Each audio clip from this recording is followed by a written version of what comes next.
What's going on, everybody? Welcome back to another episode of the Fantasy Football Busters podcast. I'm Eric. That's Will.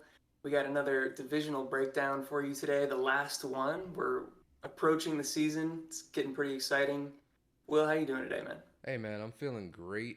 I feel like I feel like this is the end of a great journey right here, but also the Mm-hmm. beginning of great new things because we're going to be getting you guys some new videos and other content besides these 2 hour videos. So Yeah.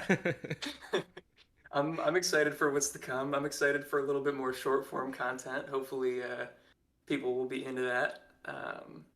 But yeah, so we got the NFC North and the NFC South today. That's what we're going to be getting into. But first, let's jump into the news. Will, you want to lead us off?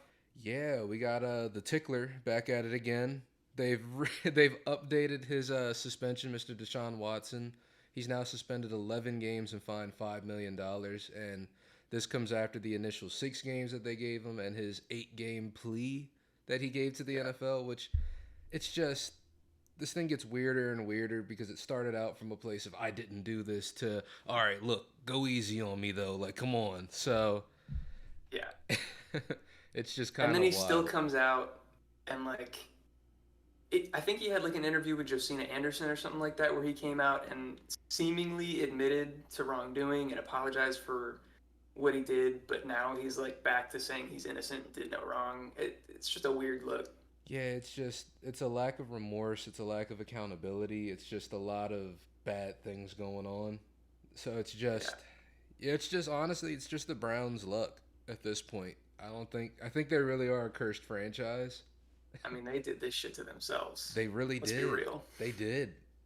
But it's just I don't know, man. All these investigations, all these because he was proven to have done at least 5 of these, right? Yeah. Yeah. He was literally proven to. So it's not at this Right. point a matter of I didn't do it. It's a matter of I'm sorry that this happened. Maybe he didn't even understand that what he was doing was assault. I'm sure he did. I'm not trying to make excuses for him, but it's still a matter of Right. the fact that it happened. You have to apologize for it. Yeah. You have to. I don't know, man. It's just fucking weird. And then the fact that he's still It's making $42 million is wild. yeah. Yeah. It's weird. It's gross. But I don't know. Everybody can have their own opinions on that, I guess. From a fantasy perspective, he is suspended 11 games. Jacoby Brissett is likely to be the starter as of now. Hmm. For those first 11 weeks, there's been talks of Garoppolo coming in. I've even heard recently, these are like barely buzzing reports about like Gardner Minshew maybe getting traded along with Kareem Hunt, like doing a swap there or something like that. But Yeah. I see that as pretty unlikely. But we're going to be without Deshaun Watson the first 11 games. He's been out for 2 seasons. We don't know what he's going to look like when he comes back. Bad news for the Cleveland football team. Say his first game back, week 13 against the Commanders, right? Is that I his think first he game comes back? back against the Texans, dude. I think they let him come back week 12 against Houston. Oh my god. The NFL really, yeah, it seems like they're doing it on purpose. Yeah, bro. It's gross all around. Let's just move on to the next story. Yeah, so we got Brees Hall playing with the twos again while Michael Carter rests. This is something that we mentioned in one of our recent videos. I believe that was the running back rankings video, because we were both pretty high on Brees Hall. We like him as a talent, we like him as a prospect. It seemed like he was coming into a good situation where Michael Carter's kind of a smaller back, more of a third down satellite guy. I thought Brees Hall was going to have more opportunity, and he definitely still could. This is, again, a situation to monitor as we go forward into the preseason and early into the season. But I'm definitely tempering expectations early on for Brees Hall based on where he's playing. Yeah, it's really looking like it's just going to be one of those slow burn situations where we all know who the starters should be, but the team still has he still has to prove it to the team. He still got to get those reps in, and like we've always said, second half of the season very well could be the Brees Hall show. We believe it'll be the Brees Hall show. It's just going Yeah, to take some time. right. Yep, totally agree. And then we got Kenneth Walker. He did have his procedure on what we believe to be a hernia injury. Still not totally clear. You never get full clarity with Pete Carroll, but the coach did come out and say that there is no timetable for return after initially saying that he expected him to be back week one. This is cause for concern for me. Again, similar situation to Brees Hall, where I think he could come on late season, but you never want to see a rookie trying to get acclimated in the offense have to deal with injuries and potentially miss weeks early on.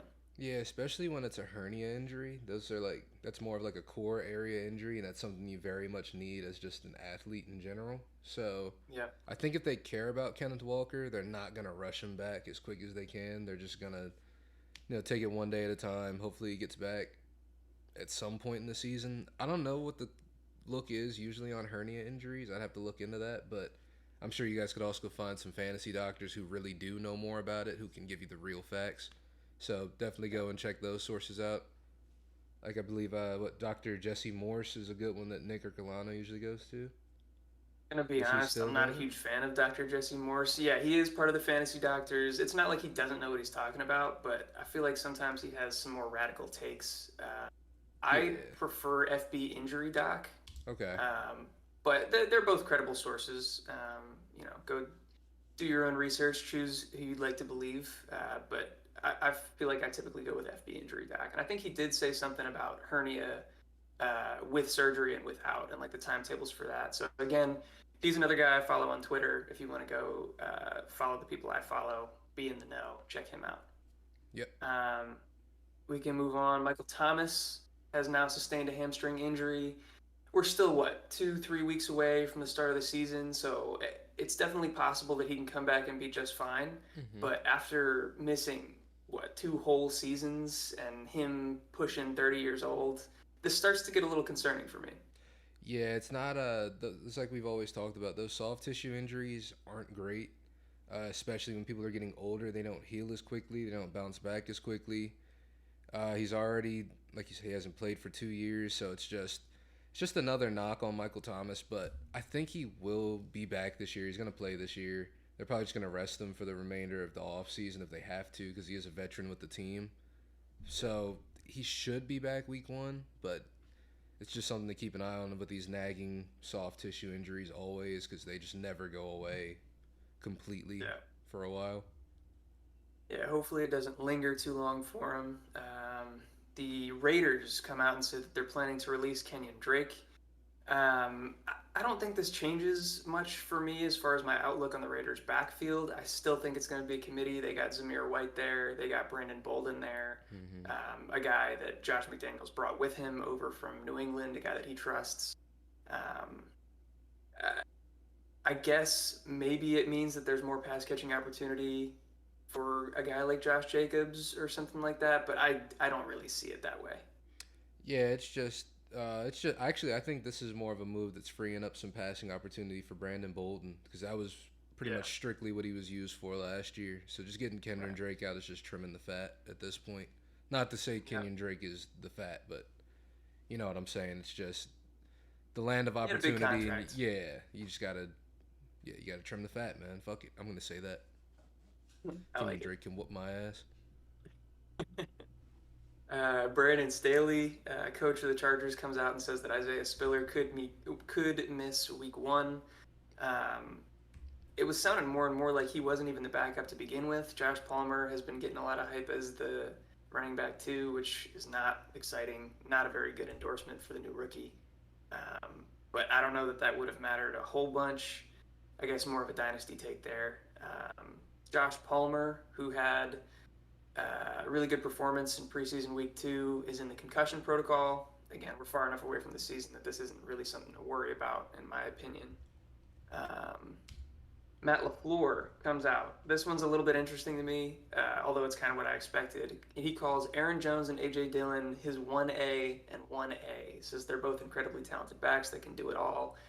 All of the reports this offseason have been they're both going to be used in the passing game. They're probably going to be on the field at the same time.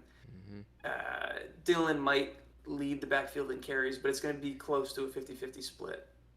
This situation with the Packers, you know what it reminds me a lot of? Hmm. It reminds me of, I believe it was 2018, maybe 2019. I think it was 2018 though, when Alvin Kamara was first coming up through the Saints, and they had Alvin Kamara and Mark Ingram, and they used both of Yeah, them a ton. So they were yeah, both extremely fantasy viable. So I think this is one of those situations. Like they're just both going to be used. Like we said, they're going to use them a lot. They don't have a lot of wide receiver talent. It's just they're going to be on the field a ton, and they're talented enough to do it. So Yeah, I think that's actually a really good comparison, especially skill set wise. Even Aaron Jones is going to be used in a similar fashion to the way that Kamara was, and Dylan is more of that bruiser back the way that Mark Ingram was. So I like that take. mm-hmm. Uh, Baker Mayfield officially named the starter. Duh.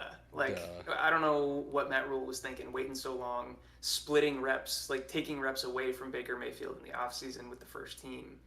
It seemed dumb to begin with, but finally made the decision there. Yeah, it's just Matt Rule not, learning lessons from the past, like signing Cam Newton super late and trying to get him to learn the whole playbook in like a matter of Yeah. 2 weeks. It's just, I don't know. Matt Rule doesn't take me as super duper competent when it comes to player management and just making sure people are operating in the way they're supposed to. But at the very least, we all saw Baker Mayfield coming. It just took way too long for them to say this. Yeah. And like you said, the team may suffer a little bit to start off the season because of that. But Baker is still Baker. We're going to see what he can do with this team. But like I've told you before, I think this is that chip in the shoulder that he was really looking for, and he finally got it. Yeah. Especially with them waiting as long as they did to name the starter, it's just the perfect storm for a Baker Mayfield revenge tour. Yeah. Hoping to see it for sure. Yeah, Um, we got the Vikings trading for Nick Mullins. They send back a conditional seventh round pick. Seems irrelevant on the surface and probably won't have too much fantasy impact. I just thought it was interesting to see that the Vikings really didn't trust Sean Mannion or Kellen Mond. what's his Kellen Mond. Yeah, they knew that their backup situation was rough, so had to bring in the goat Nick Mullins. Yeah, they're both really bad, especially when they played last year for Kirk. They're so bad. Yeah, it's been rough. Logan Thomas, good news, comes off the PUP. I'm still not sure what his timetable is for like full recovery and when he's going to be like practicing in full. Mm-hmm.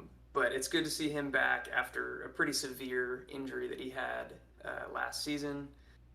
Do you think he's going to be fantasy relevant this year? Is he the starting tight end, or is it kind of a mix? I think it's gonna end up being a mix because we signed another tight end pretty recently as well.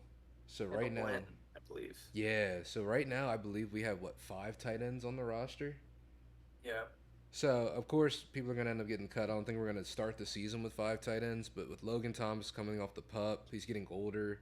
We've got Cole Turner, the rookie. We've got Samus Reyes, whatever kind of prospect they think he's gonna end up being. He's still on the team somehow, so Yeah. I'd hope they John plan on. Bates. Yeah, we got John Bates. It's just there's a lot of options besides playing an aging tight end coming off a severe injury, Yeah. unfortunately.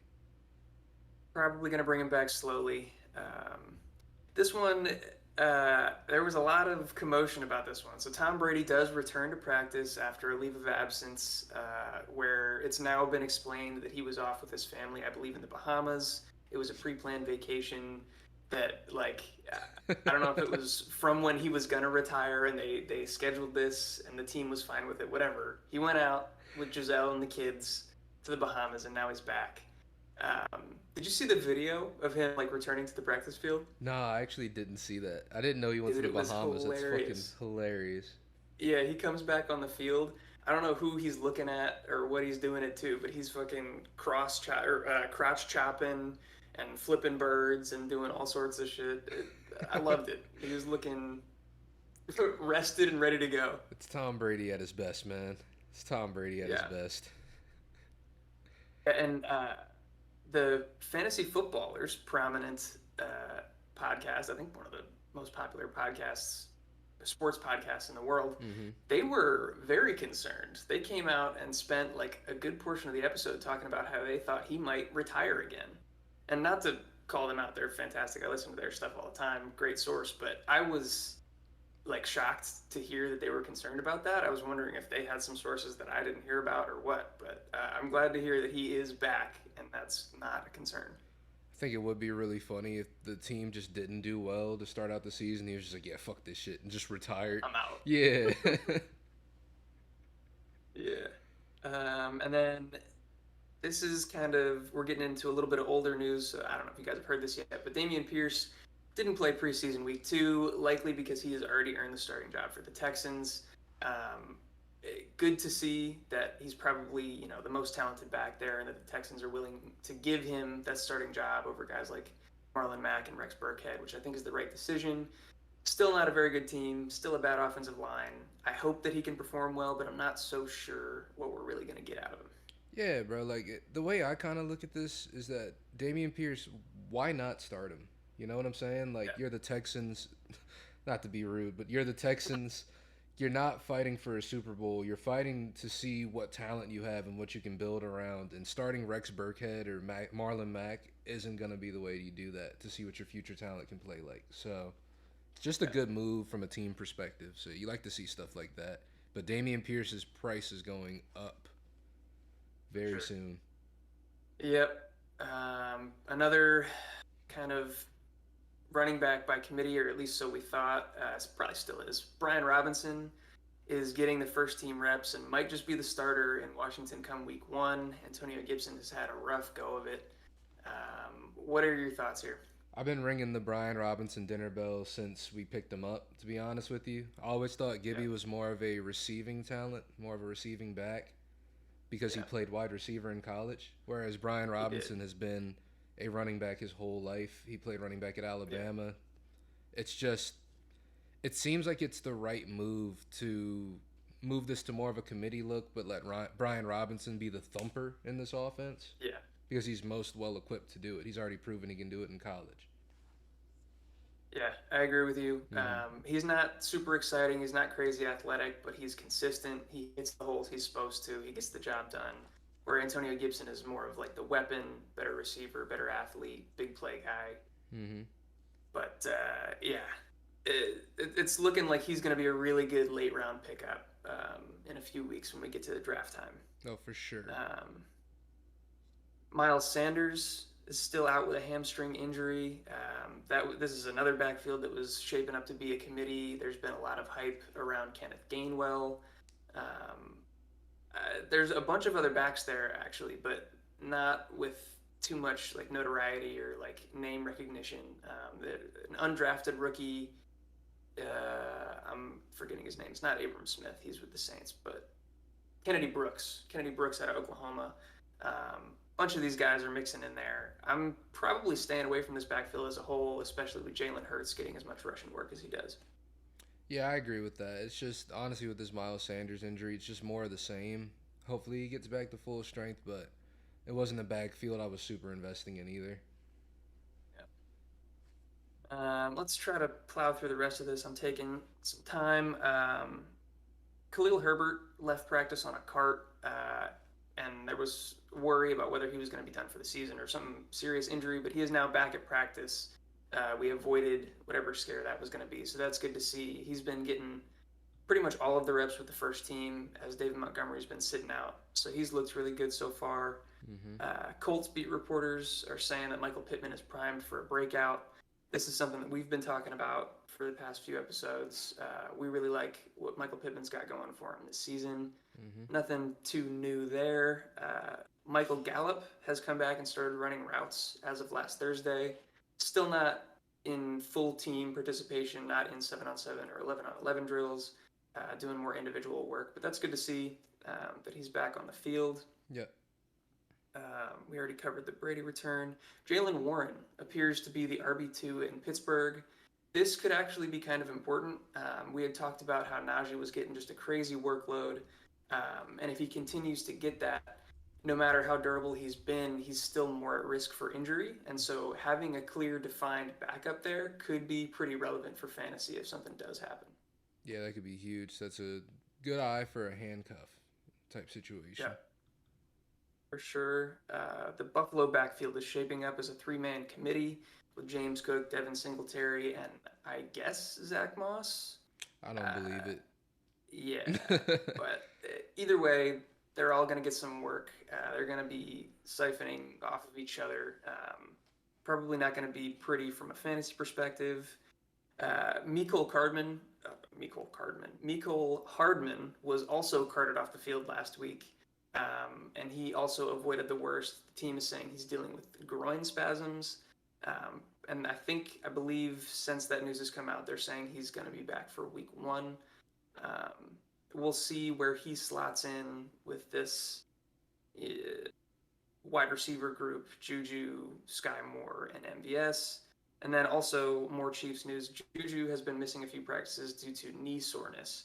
Um, Another one that I was listening to the fantasy footballers, and they were kind of speculating on whether this might have been the reason that he couldn't get as big of a contract as he may have wanted. You know, they Mm-hmm. paid MVS more. He only got a 1 year prove it deal, even though he's still pretty young. Um, they were speculating that maybe this is like a degenerate. Can't speak today, man. Mm-hmm. All good, bro. But this could be a long-term issue. Yeah. I don't know how you feel about it. I haven't heard too many of the fantasy doctors that I follow say anything of that nature, but definitely something to monitor going forward. To say it does give me a little bit of Todd Gurley vibes, and as we all know how that went Yeah, down, it wasn't the best. So I'm hoping for the right. best for Juju. He's young. Hopefully he can bounce back, and this is just some sort of complication. But it's not the best news you want to hear from a wide receiver, any type of skill position, honestly. Yeah. All right, I think that wraps up our news, and we can get into our divisional breakdown. We start off with the NFC North and the Bears. Duh, Bears. The Bears. It is not looking good up in the Windy City. Bro, this is We an got Justin Fields. Go ugly ahead. This is an ugly looking roster right here for fantasy. Yeah, yeah, Oh, it's not pretty. Justin Fields, my dynasty darling, who I hope they can give some help to next year, I guess, because they certainly didn't do it this year. nope. His supporting cast is ugly. Um, Darnell Mooney and Cole Kmet are clearly, by far and away, the best receiving options that he has, and probably the only two that are going to be fantasy relevant. The rest of the wide receiver core there is just one being decimated by injury, but also wasn't good to begin with. We got guys like Equanimeous St. Brown, Byron Pringle, Velus Jones, the 25-year-old rookie. It's crazy that this organization was just okay with setting Justin Fields up for failure. Yeah, it's insane. And I saw a statement the other day after the preseason game where the head coach for the Bears, I'm blanking on who it is right now. What's Matt Eberflus, yeah, that guy. That's why I never remember his name. He sounds like a got a fucking weird Dr. ass name. Seuss character. But they said that Justin Fields was running the offense exactly how they drew it up for him to run it, and he's doing it well. But that's a little concerning because when you look at the offense, it's a lot of rollouts, a lot of waggles, a lot of bootlegs, and that just kind of that scares me a little bit because I know Justin Fields is a good runner, he's a good athlete, but at the same time, that is setting him up for those plays where someone could blind shot him from the other side because it's just he's constantly moving away from his line because his line isn't very good. Yeah, And his line is terrible. yeah, which I get it makes sense. You don't want to set him up in the pocket for him to get hurt as well. You want to give him the chance you can to use his legs if he needs to. But it's Right. just a dangerous and risky way to use your franchise quarterback, especially this early on.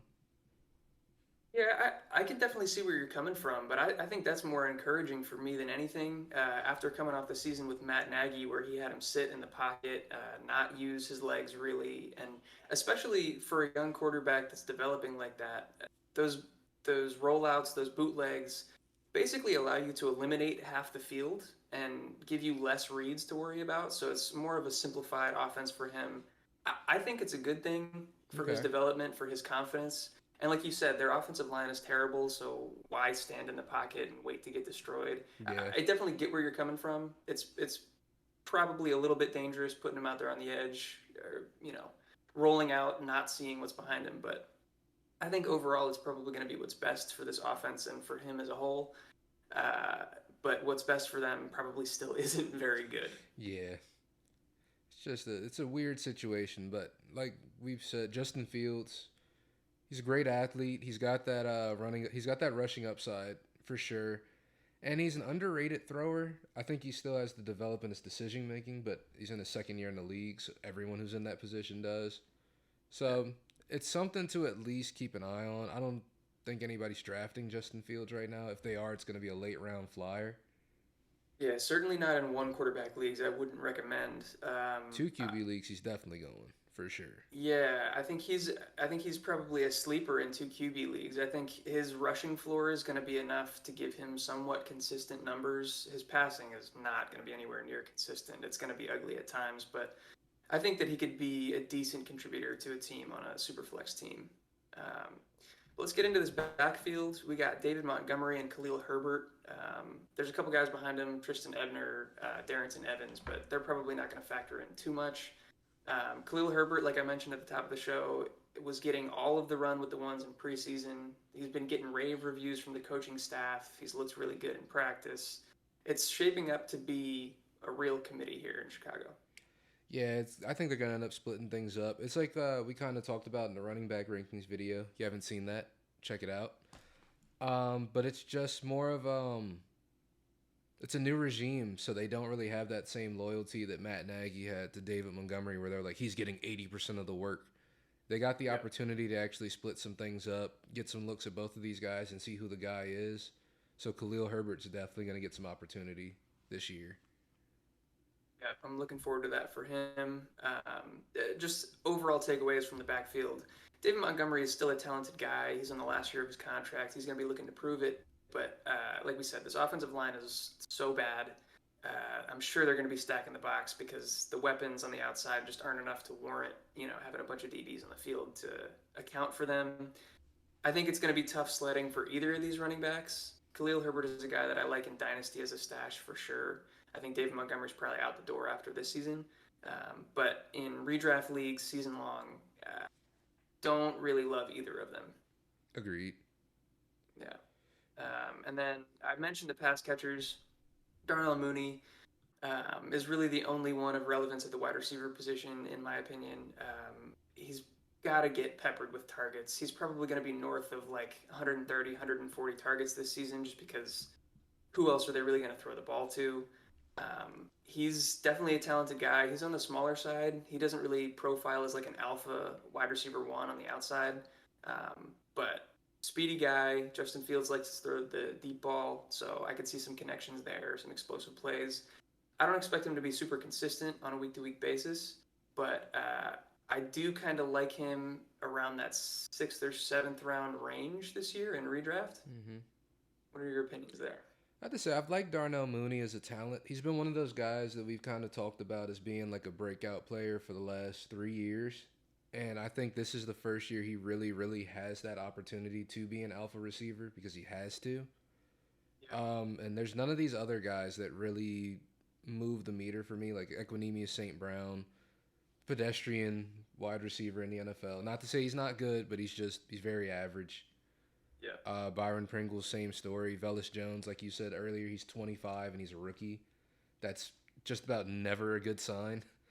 But Yeah. it's just Darnell Mooney does have the opportunity. It's just I don't know if he can do it. It's going to be a little bit scary, but at that 6 round draft price, it's not a bad look. He does have that Yeah. opportunity at least in the volume. Yeah, I do like him there. And then lastly, at the tight end position, we got Cole Kmet. I actually really do like him this year. The tight end position, outside of those premier guys at the top, is tough to figure out. And I think Cole Kmet is in for a lot of targets, a lot of volume, which you can't really say about hardly anybody else across the league at the position. And so that's going to provide a level of consistency, especially in PPR leagues, maybe even half PPR. He's a guy that I'm targeting late. His ADP right now is the 14th tight end off the board. We did our tight end rankings video earlier. Again, go check that out if you Mm-hmm. haven't. I had him ranked as my 10th tight end. So I definitely see him as a value and somebody that if you're kind of punting the position is a great fill-in and could be your every week starter. You might not even have to stream. Absolutely. Cole Kmet, I don't think he gets the credit he deserves after last season. He did have 60 catches last year, but that was coming off of 93 targets. And that was on a Yeah. team that actually did have some options and had Justin Fields under center for, parts, bits and pieces of the season. They kind of had a hodgepodge back there at quarterback. But the fact that he did get that many targets with that mixture of quarterbacks is a good sign. And he'll just have more touchdown luck hopefully this year. He had 0 touchdowns last year, which is Nowhere to go but insane. up. Yeah, it's literally all up. So if we're going up from Yeah. 93 targets and 0 touchdowns, with what 60 catches, 612 yards. That's just yeah, it's a great tight end prospect. Yeah. Yeah, so I'm liking Cole Kmet as a value. We can move it on down to the Lions. Jared Goff at the quarterback position. We just had our dynasty free agent auction. Jared Goff went for way too much money. I'm not sure what the people in our league were thinking about that. There got to I be a don't. point where I was seeing all the auctions and all that, and I was like, yeah, bro, I'm just gonna go and get drunk. I'm sitting here staying sober, trying to pay attention to all this, and this is mania. I could get drunk and still Yeah, do all of this. you probably do better. Yeah. But yeah, I do. I think the Lions are trending up. I think that they could be an exciting team this year. Jared Goff as a fantasy option certainly is not one that I'm touching in one quarterback leagues. Obviously, in superflex leagues, you're going to own every starting quarterback, so he's going to have a little bit of relevance. But I don't think I'd be comfortable with him as my QB2 in a superflex league either. Yeah, I definitely agree with that sentiment. The thing that I always said about Jared Goff, I don't know if I've ever told you this even. He's a great, not a great quarterback. He's a good quarterback whenever he's playing in the right conditions. You know, he's been a California boy his whole life. So anytime I've ever watched him play a game where it's below 72 degrees, he has always been drastically shittier. So him landing in Detroit and actually having to learn how to play in cold weather and stuff like that, I do feel like it was good for him as a player. Now, what does that mean for fantasy? Absolutely nothing. He's still Jared Goff. Like you said, in Superflex, all starting quarterbacks are going to be owned, so someone's going to have Jared Goff. And I don't think he's the worst quarterback. A lot of people like to trash him and act like he's just a super shitty quarterback. I don't think that's the case. I don't think he was ever the prospect that people thought he was. But I think he's in a good spot at least to mature as a player. So this year kind of stands to be seen. This is his second year with the team. I think he only played 14 games last year and still threw for 3,200 yards. So he's not a complete shitty quarterback as a lot of people like to paint him as. He's a decent option. He's just not a great option in fantasy. Yeah, I think that's totally fair. Maybe I went a little bit overboard. I, I don't. I think from a fantasy perspective, he is kind of shitty. From a real life perspective, he's a fine NFL quarterback, and I think he's going to be able to facilitate some fantasy relevant options on this Lions team. So at the running back position, we got DeAndre Swift and Jamal Williams. DeAndre Swift is set for a breakout this year. I think mostly dependent on health. He's got all the talent in the world. His efficiency numbers did dip last year, but that's really the first season dating back to his freshman year in college where he hasn't been a hyper efficient back. He's always been really, really good in that regard. Obviously, a great receiver out of the backfield. Um, he's already talked about this offseason that his goal is to rush for 1,000 yards and catch for 1,000 yards as well. Lofty numbers to achieve, but if there's anybody that can do it, it's probably him. Yeah, and I think the team believes in him. Jamal Williams is still there, and I know a lot of people think that, oh, Jamal Williams is there, he's going to eat into his workload, but it's not really the case. That was more so the case with the Packers because for some reason they looked at Aaron Jones as more of a rushing back than a receiving back, and they used Jamal Williams a lot in that regard, and they passed the ball a lot. So Jamal Williams did see the field a lot back then. It's not quite the same case with the Lions with the way they've set their team up. Also, considering the fact that DeAndre Swift is a great receiving back and the team knows that already, was probably huge into, sort of his role. Jamal Williams is sort of like the understudy for DeAndre Swift in this situation. He's a backup who kind of fills in the same role if DeAndre Swift were to go down, but not so much as he's serving in a different role that he has to see the field in. You know what I'm saying? Yeah, he's kind of the protector, in my opinion. He comes on the field to keep DeAndre Swift healthy. They don't want to give him the workhorse role. He's not huge, DeAndre Swift. Mm-hmm. He he's big enough, but he doesn't have like prototypical workhorse size. He's shown an injury history, so they just want to keep him healthy. They want to keep him on the field, and so they're bringing in Jamal Williams a decent amount, probably like a 60-40 type split, just to keep him healthy and up and running. Um, Jamal Williams, though, probably is a pretty good handcuff pick, a guy that you can pick up late in drafts that's going to get production. And if something were to happen to Swift, his workload would certainly go up. Yeah, he's definitely going to be Um, the guy to slot right into that role if DeAndre Swift goes down. yeah. And Swift, as far as his value and where he's going, I think he's typically around that back end of the first, early part of the second in one quarterback leagues. I love him as a value there. There are a lot of guys in that same tier for me, like Saquon Barkley, Aaron Jones, Leonard Fournette, all kind of different kinds of backs, but guys that I like in that same territory. So pick your poison. I don't think you can go wrong, especially if they slip into the second round. Those are fantastic values. Absolutely agree. Absolutely. And then we go on to another St. Brown brother after we talked about Equinemius. We got Amon-Ra St. Brown, the sun god. I've been rising on him recently. I'm liking him a lot. He's another guy that goes in that like sixth, seventh round that I think is just a really good value.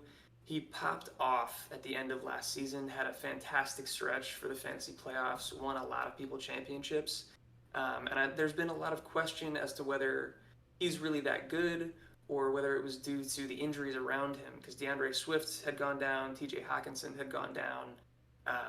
I believe some of their receivers had gone down as well. And so he was kind of the last man standing there. There was nobody else to go to.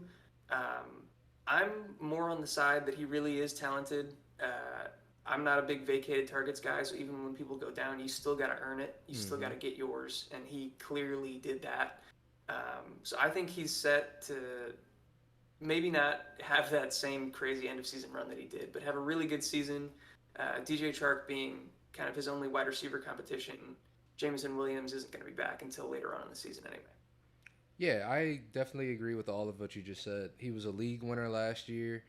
He's not going to be probably not quite as efficient as last year just because, like you said, a lot of people went down around him. But at the end of the day, whether there's, elite opportunity, elite volume, he still had to get it done. Like, you still got to make those catches. He still had to score those touchdowns, and he absolutely did. But that was also off of a 33% target share, which I don't Yeah. think he's ever going to see anything like that again. But if he I even mean, ah, maybe you're to probably start the right. season, That's super high. maybe to start the season, because people are coming in hurt. People are still coming into this new opportunity. Right. I, I don't have it pulled up in front of me, unfortunately. But in that stretch of what was it, like 6 or 7 games, I think his lowest target share was like 27%, and he had some north of like 35 in that stretch. He was Jeez. just dominating, getting all of the opportunity. And so that's kind of where my argument comes in there. Like, sure, if there's nobody else there and he's like barely the most talented, you're going to get targets, but you're not going to earn 30+% of the target share. Like, Yeah, unless you are the guy. And I think he is. So I'm excited for him this season. Um, TJ Hawkinson at tight end. I man, people were really excited about him coming in to start his career. He got drafted what, eighth overall, mm-hmm. really high. Uh, was supposedly a really good prospect out of Iowa, along with Noah Fant. Uh, he's clearly talented, um, but he's really just never gotten the opportunity, like to be, I don't know, a dynamic tight end, a focal point of the offense. He stays in the block a lot. When he does get the opportunity to go catch, I don't see him as like a dynamic playmaker, even in the way that I see like Dallas Goedert, right? Like I think I have Dallas Goedert and Zach Ertz ranked above him at the tight end position for this year, and that might be kind of a hot take. People like TJ, but I'm kind of down on him going into 2022. No, I definitely agree with that sentiment. It's just he's a great player, but hasn't gotten a whole lot of opportunity. So it's kind of hard to really. I mean, to be honest with you, he's what? He's been the consensus tight end 7 for the last 2 years. I think we've seen where his ceiling is at this point. You Yeah, know, I don't believe he's gonna break out one of these years and be a tight end 1 or a tight end 2 or tight end 3. I think he's just gonna stay in that 7 to probably 9 range. It's just he's a safe, I guess, floor pick. There's nothing yeah. really exciting about T.J. Hawkinson at this point, as we would have hoped I there think would that be. I think that's really well said, actually. Like, that's people have been drafting him as if he's kind of on the fringe of that top tier of tight ends for the past few years. Hmm. And I just don't ever see him breaking into that. And similar going into this year, people still have him right on that borderline, like right under Kittle and Waller. And I don't see him ever breaking into that top tier. He's probably going to be a mid-range tight end for the rest of his career. And maybe I eat my words on that, but I don't know. That's just how I see it. No, I mean, I agree with the sentiment. It's just, I think he's shown us what he can do at this point, and I think the team has Yeah. shown us what they're going to do with him at this point. And it's just not Travis Kelsey, Kittle, Kyle Pitts. It's not that opportunity. Yeah. Totally agree. We can go on to the Packers. Obviously, leading off with Aaron Rodgers. Definitely doesn't have the same weapons group that he's had in years past. Devontae Adams walks out the door. He's left with Allen Lazard, Sammy Watkins, Randall Cobb, Romeo Dubs. It's an interesting group here. Maybe a little bit hard to decipher. Probably one of the more difficult teams to project, at least at the wide receiver position, in my opinion. Hmm. Um, Aaron Rodgers is a back-to-back MVP. He is one of the greatest quarterbacks of all time. He still is that. So I expect this team to do well. But from a fantasy perspective, I mean, I got Aaron Rodgers outside my top 12. I believe you did as well in that Hmm. quarterback rankings video that we did. Um, and for the wide receivers, this is one where we just talked about Amon-Ra St. Brown, where I think he was the dude and he really did earn the target share. Ton of vacated targets left remaining, but not a lot of dudes that I think are going to earn them. Yeah, I think it's going to be one of those situations where it's going to be Aaron Rodgers is going to have to do a lot to make these guys relevant. And I don't think any one of these guys is going to be an alpha on this team. It's just going to be whoever I can get the ball to is who it's going to in terms of these receivers, at least until Yeah. somebody does step up and prove themselves. Uh, for some reason, I got a feeling about Randall Cobb just because of the fact that Aaron Rodgers is the reason why he's on the team.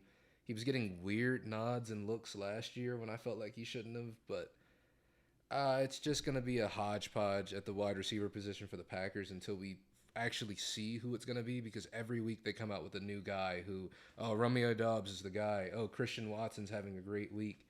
It's just, it's going to be whoever Aaron Rodgers chooses, and we just don't know who that is yet. Well, so we did get a little bit of insight into that recently. He did come out and say that he wants Lazard, Watkins, and Cobb to be the three that are on the field in three wide receiver sets, Uh, which I think is to be expected. Like you said, with Cobb, there's just that chemistry there. There's the history between the two. He's probably going to be the slot guy. Lazard's been there for plenty of years, even though he's never shown to be a huge target earner or big volume guy. You know, he's got that rapport with Rodgers at least. And Sammy Watkins seems to have gotten the vote of confidence from Aaron Rodgers. I'm not buying into that meaning fantasy relevance or meaning, he's somebody that I'm drafting onto my teams, but I do think he's going to see the field ahead of Romeo Dubs at least. And that's a guy that's been getting a ton of camp and preseason hype so far. hey, historically speaking, Sammy Watkins, one of the best wide receivers to start week one. Every other week, it's hot. Don't do it, but week Yeah, one, he could ball out, get you 30 it's points. very true. Very, very true. We can go into the running back position, probably the best group on this team with Aaron Jones and A.J. Dillon. We mentioned that Matt LaFleur calls these guys his 1A and 1A. I think, like we said, they're both going to be on the field at the same time. Aaron Jones is going to get a ton of pass catching work. I think he's going to be close to I don't know, 90 targets. He's going to have to be super involved in that category just because they don't have the receiving weapons. And Aaron Jones has the trust of Aaron Rodgers. He's been there. He's shown that he's more than capable of filling in that receiving back role. They've talked about lining him up in the slot and out wide. I think it's going to be fun to see what they do with these running backs. And certainly both of them are very fantasy viable. Oh, for sure. Especially the fact that like Aaron Jones last 3 seasons gotten at least 60 targets, at least.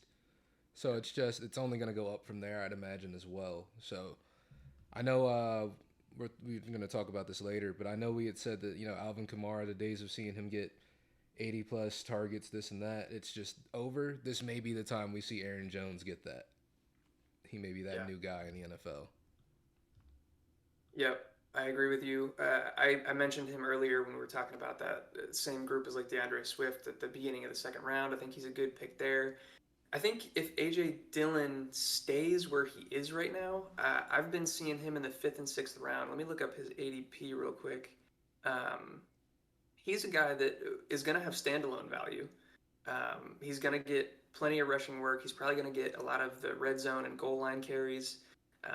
They've already said that he's going to get a good amount of the passing work as well, at least out of the backfield. He is going as the running back 24, 53rd overall, which is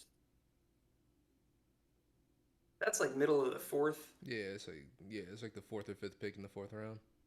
That's maybe a little bit too steep for me. That's pushing into that Travis Etienne category. I don't know. I could see it pay off though. The reason I bring it up is because he does have standalone value, but if something happens to Aaron Jones, he immediately vaults into probably top five RB range. Yeah, definitely agree with that. If he gets the opportunity, we've seen it before where there's been games where only AJ Dillon was the running back there, and he's a monster. He's an absolute Yeah, monster. Especially those yeah, snow games where they can only run the ball. He's an yeah, absolute beast. yeah. He's got just a ridiculous ceiling. If something were to happen to Aaron Jones, I'm crossing my fingers that nothing does. I want to see both of these guys in the field and playing well. Um, I don't know that I can get on board with a fourth round price tag, but if he slips to the fifth and sixth, then I'm smashing draft on him every time. Yeah, there's too many clear RB1s in that range, like you said, Travis Etienne, stuff like that, where you probably feel more comfortable drafting them instead of AJ Dillon because of AJ Dillon's situation. But I wouldn't be mad at it as well. I think he is a good talent. I think the team's gonna have to use him a lot. And if, like we said before, God forbid, but if something were to happen to Aaron Jones, he's just going to be an absolute monster. Yeah. And then the forgotten man, or at least we haven't mentioned him yet, Robert Tunyon, tight end. He's a guy that I believe, what was that, 2019, 2020, that he popped off for like 10 touchdowns. Mm-hmm. He had a similar season to what Dawson Knox had last year, where there wasn't a lot of volume. He wasn't, you know, he didn't catch a ton of passes, but it seemed like every time he did, he was in the end zone. Um, I guess there's potential for that again. He's coming off an ACL tear. He's a little bit older now. Um, he's not somebody that I'm targeting, but it's still a good offense. It's still one of the best quarterbacks in the league. It's not a terrible like late round dart throw if you punted the position. Yeah, he's one of those guys to keep an eye on because he may end up being effective, and you might find out he's effective throughout the season. But I don't think anybody's drafting Robert Tunyon. It's like you said, I kind of forgot about him. He's somebody that I saw his name on the list after we had done our tight ends ranking, and I was like, oh yeah, that is somebody to sort of keep an eye on. But at the Right. same time, he came off of the one season where he was super efficient in terms of his play to a season where he wasn't very efficient and then got injured, and now we don't really know what we're going to get coming into this year. But there's a lot of opportunity, and there's a chance that he could be someone that's used in this offense a good bit. But we just got Yeah. to see it. Yeah, I think he's more of a waiver wire pickup to Mm-hmm. monitor because there are other tight ends on this team. Mercedes Lewis, Josiah DeGuara is a young guy that they drafted not too long ago. So it's possible he could just be a total zero mixed in with those guys. But somebody to keep your eye on. We can move on to the Vikings, who I think are really, really exciting from just a regular NFL perspective. I think they could make some noise, and certainly from a fantasy perspective, they have a ton of fantasy relevant options here. Starts at the top with Kirk Cousins. He's a guy that, my love for Trey Lance has been growing and growing throughout the offseason, so I've been taking him on almost every mock and every draft that I've done. But if you miss on a guy like Trey Lance and you need that late round quarterback, I think Kirk is a fantastic option. He's going in like the 10th, sometimes 11th round. And I think he's going to lead one of the more potent offenses in the league with Kevin O'Connell coming over from the McVay tree from the Rams, making this be a little bit more of a pass heavy offense, more three wide receiver sets, just more efficient and more dangerous on the offensive side of the ball. Yeah, this year's primed for to be a big year for Kirk Cousins in terms of just his usage and how they plan on running this offense. So I am excited to see it. Uh, I've never known what to think about Kirk Cousins as a player. Um, I don't know. I think he's one of the biggest finessers in the league in terms of the contracts that he's gotten. I can never give him that title as long as Brock Osweiler was alive. Brock Osweiler probably the biggest That's finesser ever. that's a good point. I forgot about him. Yeah, but Kirk Cousins, he's got the opportunity. He's got all the weapons he needs. Adam Thielen has been having some sort of a resurgence lately. Justin Jefferson's a beast. Dalvin Cook also a beast. Herb Smith Jr. emerging as a beast. He's got everything he needs around him to succeed. It's just a matter of if he does it, which I don't know, man. When it comes to empty stats, Kirk Cousins is king. He is king of empty stats. He will go out there and he will get you the stats because he's always been a good fantasy option. Yeah, at least a dependable, safe one. Mm-hmm. But I see him as actually having a little bit of upside this season. He's been a top 12 quarterback, I think, the past couple of years. He finished at 11 last year with 16 games played, 4,200 yards, 33 touchdowns, only 7 interceptions. I think those numbers go up this year. It wouldn't shock me to see him inside the top 10, just because we know there's going to be some guys above that we have high expectations for that are going to fall, and he's just going to continue to be consistent throughout the season. So I think he's a decent option there. At the running back position, we got Dalvin Cook, who I know you really like a lot. You had him as your third ranked running back in Mm-hmm. our RB rankings video. I also had him in that second tier behind McCaffrey and Jonathan Taylor. I think it's really all just a question of health with him, Mm-hmm. whether he can keep that shoulder healthy. Hopefully, he doesn't dislocate it again. We talked about that in the RB rankings video too. If you want a more in-depth explanation, please go check that out. Mm-hmm. So I'm very high on him this year. I think he's got RB1 overall upside in his range of outcomes. They're saying he's going to be more involved in the passing game as well, which is really exciting. I think he could really blow up. Absolutely. Dalvin Cook is one of those guys who, when he's on the field, he's a game changer. Especially when he's on the field and he's healthy. But the unfortunate thing is we haven't seen him on the field and healthy past like what? Consistently. Yeah, consistently. Usually not past week 6. He's got something going on. Yeah. So it's just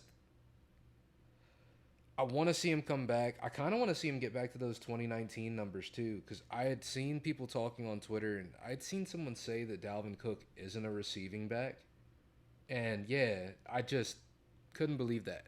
You actually know the person who said it. We'll talk about it after the podcast. I can talk to you Okay. about it. All right.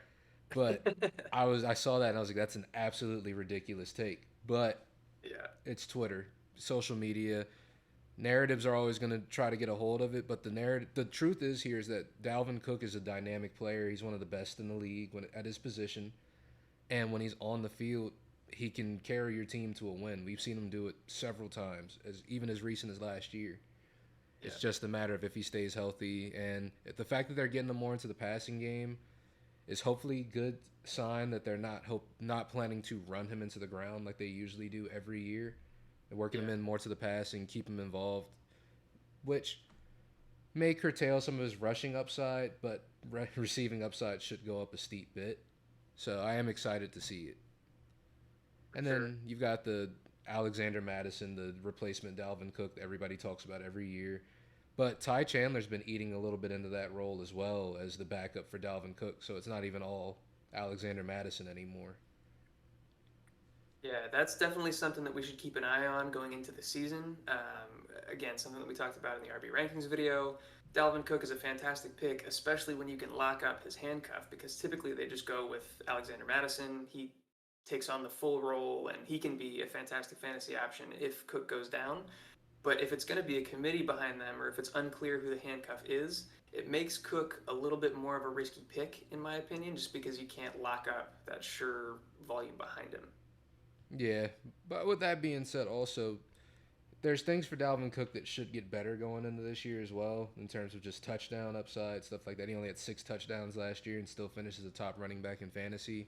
And if Yeah, that doesn't show you anything, it just shows that he is a great player. He just needs a little bit more luck on his side and a little bit more health on his side, honestly. yeah, for sure. And that leads us into just a super dynamic wide receiver core. Justin Jefferson, man, we're gonna record our wide receiver rankings video tomorrow, which I'm pretty excited for. Hmm. Um, but man, he is really creeping up on Cooper Kupp. Like, I'm considering drafting him as the wide receiver one overall. He's in line for just a huge amount of work.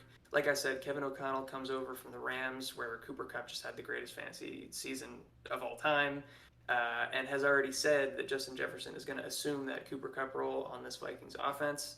Hmm. He's just not only that, but he's like a young ascending talent too, where Cooper Kupp is kind of aging.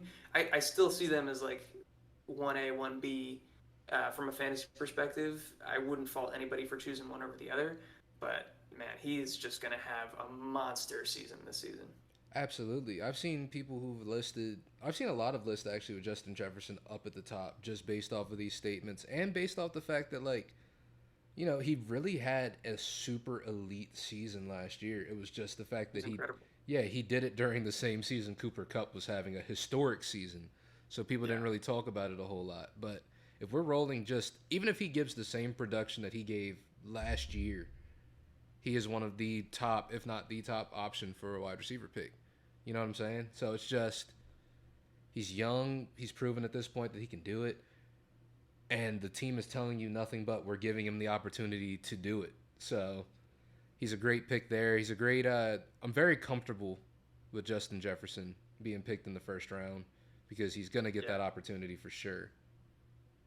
Yeah, which is not typically something that we like to do. We like to go running back early, and so I think saying that says volumes about how safe of a floor he is, but also how high of a ceiling he has that we're willing to take him in the first round, and probably early in the first round in that 4, 5, 6 range. Mm-hmm. At least for me, yeah, Justin Jefferson was fourth in the league in targets last year, second in the league in yards with over 1,600. He had 10 touchdowns, and we're just saying that these numbers are going to go up. I mean, man, he's going to blow up, and it's going to be really exciting to watch. Um, we got Adam Thielen and KJ Osborne behind him on the wide receiver depth chart. We've heard good reports out of camp about Adam Thielen. They're saying that he's returning to his old form. He's looking more youthful and spry. He's looking. I don't know what to take from that really, but I guess I don't know. It's good to hear. KJ Osborne is also a guy that I think could have some fantasy relevance this year, more of like a late round dart throw. They are going to run a lot more three wide receiver sets, and so he's going to be on the field a lot in a pretty high volume passing offense. So I like him as kind of a sleeper ad. Yeah, especially if somebody gets hurt and his opportunity goes up. We've seen KJ Osborne get that wide receiver two, even some wide receiver one looks when both receivers are out, and he's always kind of stepped up. But it's just the games where he doesn't have to be, the number one or number two option where he fades into the background. For some reason, Kirk Cousins loves Adam Thielen. He loves Adam Thielen. So he's always going to be a thing as long as Kirk is the quarterback for this team, and Adam Thielen is somewhat effective. Yeah, especially in the red zone. He loves to target him Yeah. in the end zone. What is it, like 24 times over the last 2 years? Yeah, something ridiculous. I thought it might have even been higher than that, but I don't have the numbers in front of me. Um, but yeah, he's just that savvy vet that knows how to get open in tight spaces. So it makes sense that he targets him a lot down there. And I think even with him aging out, what is he like 32 I, this year? I know he's got 24 touchdowns in the last 2 years. Not 24 targets, 24 red zone, like 24 touchdowns. But Ah, man, yeah. What was the question? I'm sorry. I was just wondering how old he is now. Oh, He's definitely aging out. he's 32. He is definitely getting Yeah. older. So I mean, the camp reports are positive, but it could just be fluff. I do expect him to be fantasy relevant. He's gonna, like we said, he's gonna get those looks in the end zone. But I don't expect him to be super consistent from like a volume basis. He's shown that his target volume and like target share percentage have gone down each of the past few years, and I expect that to continue. Justin Jefferson is just going to eat up probably over 30% of this team's targets, which is ridiculous to say, but I think it's what's coming. So Thielen's going to have to be efficient in order to pay off on his draft slot. Definitely agree. And then we got Irv Smith Jr. at tight end. He did just come off of thumb surgery. They're saying that he's supposed to be ready for week one, something to monitor there. young guy, very talented, coming out of, I believe, Alabama. He has been on and off injured for basically his entire NFL career so far, his short NFL career, because he's still pretty young. But he missed all of last season. And I think he's poised for a breakout, but we just haven't seen it yet. So if you want to grab him late, again, if you punt the tight end position, he's another one of these guys that I'm kind of targeting, but might be more of a streamer than a consistent option. Yeah, like it's one of those. If he's one of your guys, because there's been a lot of off-season talk about Irv Smith Jr. If he's one of your guys and you want to take him with like 14th round, 15th round pick and just stash him, I am perfectly okay with that. It's just he's not somebody that you're gonna pick early on, or like Eric said, he may be someone no one drafts, but you can just keep an eye on the situation. I remember a similar situation to this was Darren Waller, his first year with the Raiders. There was a lot of talk about him from Hard Knocks, but nobody had really talked about him from a fantasy football perspective. And he was one of those guys. I believe I picked him up right before week one started off of waivers because he was just sitting there. Nobody knew anything about him. So Irv Smith could very well be that next guy and is given this opportunity and in this offense. So it's just something to keep an eye on. I'm not saying he's the next Darren Waller, but he has that kind of potential to have one of those Yeah, and seasons. this would be probably the perfect situation for that to happen. Really good offense around him. So I like that take. And that wraps up the NFC North for us. We can jump into the NFC South, which is pretty top heavy, and we're starting at the top with the Buccaneers here. Tom Brady is back at practice. Tom Brady is the GOAT. Tom Brady is infinite, it seems. He's just always going to produce. He was, what, the QB3 last year, I believe. And I see him finishing inside the top 10, probably top 8 pretty easily again this year. The passing volume is just going to be so high. He threw for, I believe, over 5,000 yards, over 40 touchdowns, over 700 attempts. It's just too much volume for it not to mean fantasy goodness. Yeah, it feels weird because Tom Brady, as he's gotten older, they've only asked him to do more and more, and he's been able to do more and more. So it's just Yeah. it's kind of dumb to bet against Tom Brady at this point, at least in terms of him being an effective quarterback, or saying that this is the year that age takes its hold over him. It's just we don't know. This is all unprecedented at this point. So it's one of those opportunities. It's like LeBron. We're just really enjoying seeing somebody play at this level for as long as he is because we don't know if we're ever going to see it again. Yeah. Yeah, for sure. Soak it in, enjoy it, and don't bet against him because he just keeps getting it done. Yeah. Um, Leonard Fournette is a guy that I really, really like as a value in drafts. He's going way too late, in my opinion. I think he should be going probably early second round, but a lot of times he's slipping all the way into the third round. He's somebody that I'm scooping up on almost all of my teams in all of the mock drafts that I've been doing. He's going to get the receiving work. He's clearly the trusted running back in that offense for Tom Brady. He's also, the best pass blocker, which is why he's going to stay on the field the most, and they're going to need that because their offensive line has had a lot of injuries and departures from last year. Hmm. So I just think he's going to be really steady, even if he's not very efficient on the ground. He's going to make up for it in that short passing game, and just with the amount of red zone opportunities that this offense is going to provide, he's going to fall into the end zone enough times to be probably a top 10, maybe even higher than that running back this year.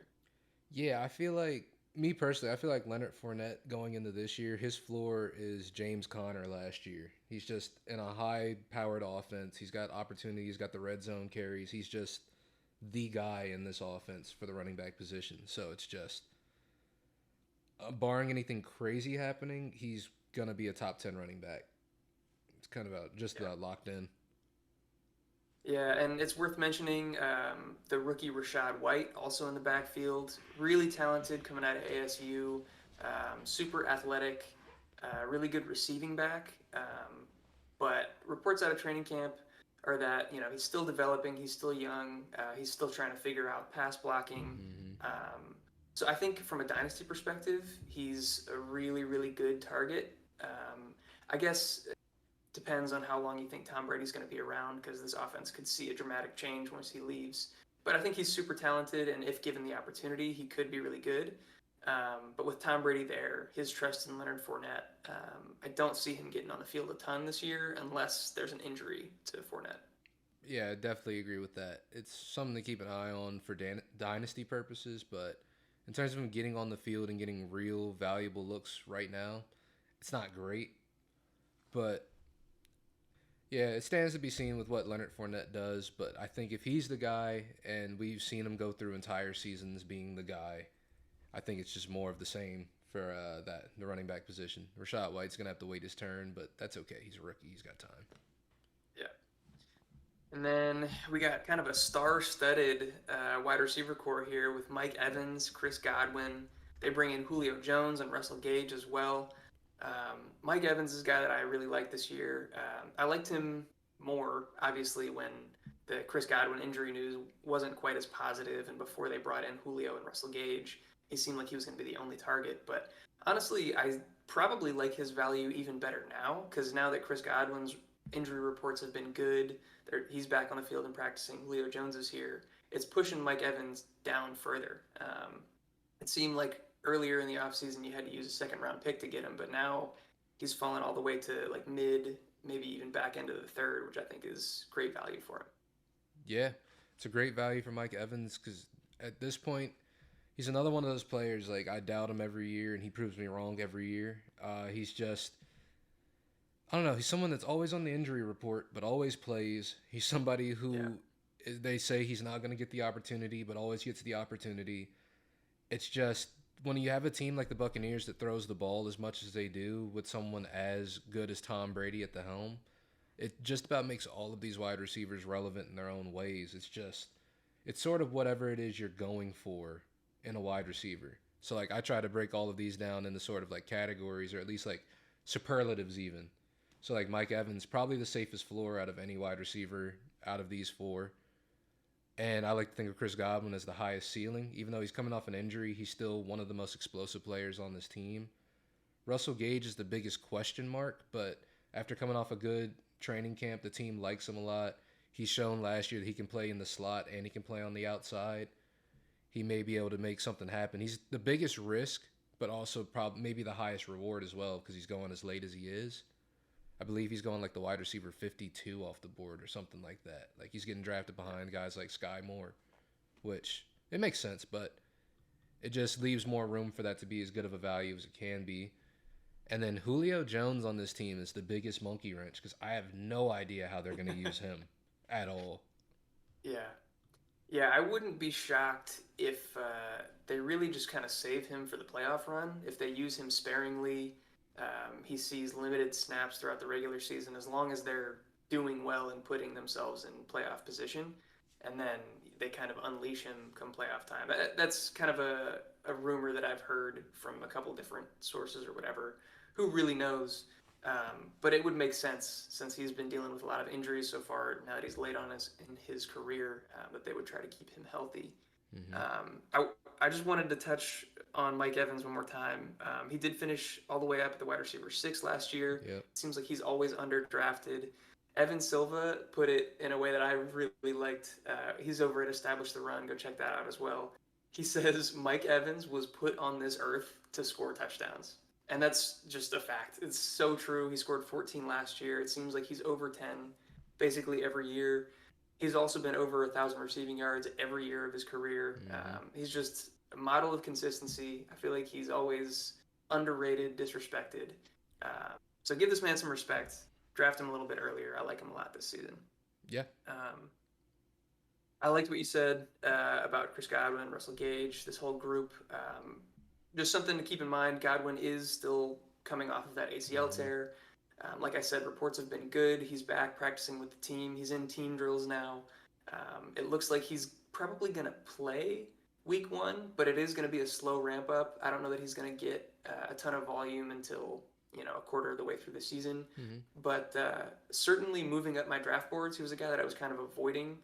I didn't think he was going to be back this early. I thought he was probably going to miss the majority of the beginning of the season and then slowly ramp up, and not be ready until like halfway through. But the timeline for that has been sped up, and so I actually kind of like him in that like sixth round range Mm-hmm. ish. That's probably where I'm comfortable taking him. No, I definitely agree there. I'm not a huge fan of. I think we've always talked about this before too. Of chasing injuries, at least players coming off of them. But this is Yeah, it's a different NFL too because we've seen players come off these major injuries and not even skip a beat, come back and be just as good or if not better than before.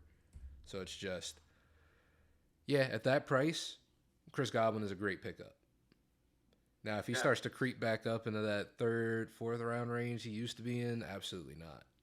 But where he's early. going at now, pretty comfortable picking him up. Yeah, that's a good point. That's one of our boy Nick Ercolano's big sayings that he's Mm-hmm. always talked about. Don't find injuries because injuries will find you. Um, so yeah, I think that's a good point, and typically like that's why I would stay away from guys like Chris Godwin. But again, I've been paying attention to the fantasy doctors. FB Injury Doc has been really positive in his reports on him, and he's saying that he's drafting him around that same slot that I mentioned. So Mm-hmm. I like where he's going. Tight ends. Now that Rob Gronkowski is gone, we got just kind of a interesting group. I'm not sure that any of them are really going to separate. We got Cameron Brate, who's been there for seemingly forever. Kyle Rudolph comes over, and the rookie Cade Otton are all in the mix to be the tight end one. I don't know that I really like any of these guys. Yeah, I'm totally avoiding this tight ends room because it's just going to be whoever it is Tom Brady decides to throw the ball to. There's no real funnel here. It's not like they have a Gronk who is Tom Brady's guy, one of his favorite targets.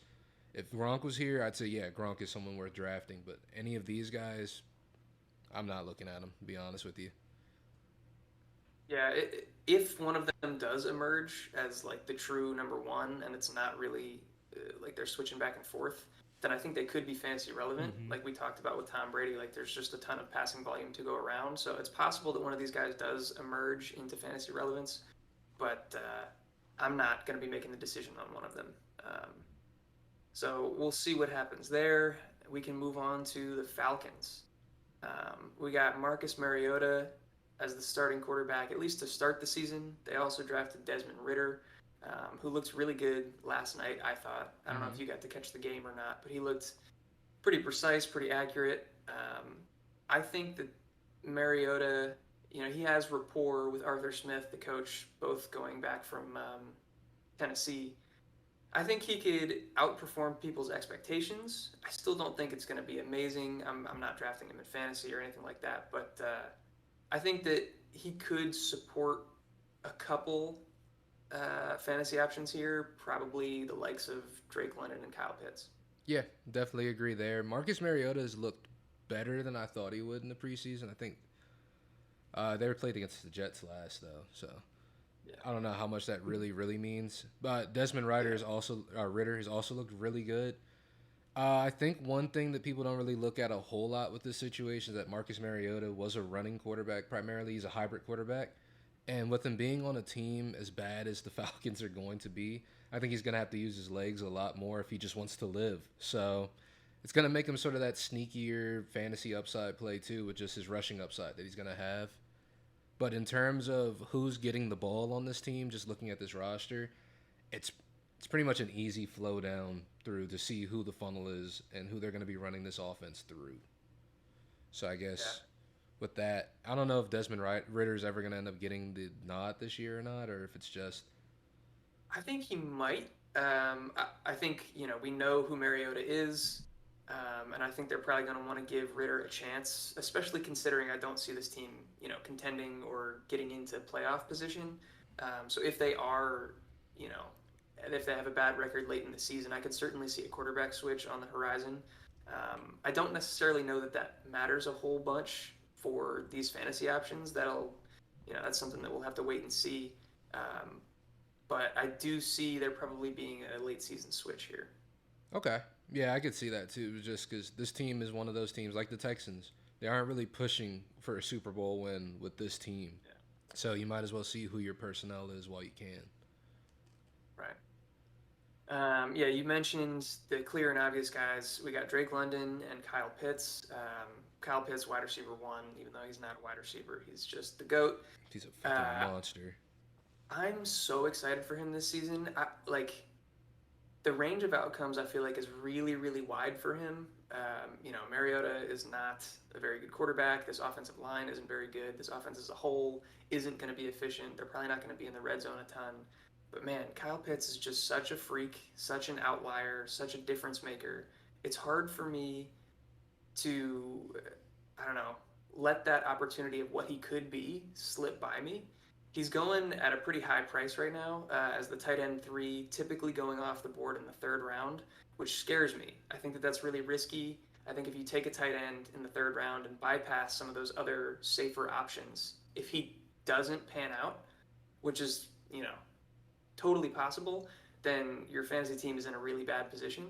But if he goes nuclear, which he also definitely could, like it could be the steal of the draft. Yeah, he's a 6'6", 245-pound wide receiver who Yeah. flies on the field. It's kind of ridiculous that like a human being like this exists.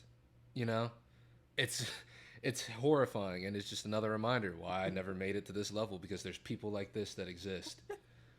He's the guy. Like I think I signed him to a fat contract in Dynasty because I was like, yeah, he's someone who I see him being on my team for a long time. And what he's only 21.